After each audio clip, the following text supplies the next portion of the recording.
पेश है हिंदी जबान में अपडेट।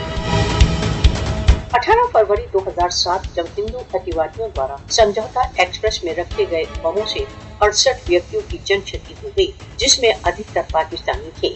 17 वर्ष बीत चुके समझौता एक्सप्रेस आतंकवादी आक्रमण के त्रस्त आज भी न्याय की प्रतीक्षा में है।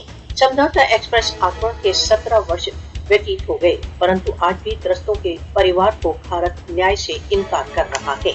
आरएसएस कारकुनों ने भारतीय एजेंटों के सहभाग से 2007 में समझौता एक्सप्रेस पर आक्रमण किया।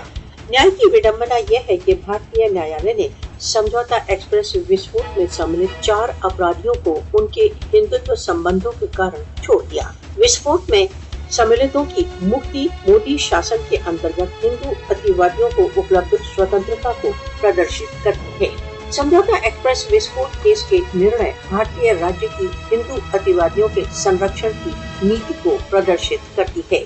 समझौता एक्सप्रेस बमबारी एक झूठा फ्लैग ऑपरेशन था, जिसका लक्ष्य पाकिस्तान को बदनाम करना था।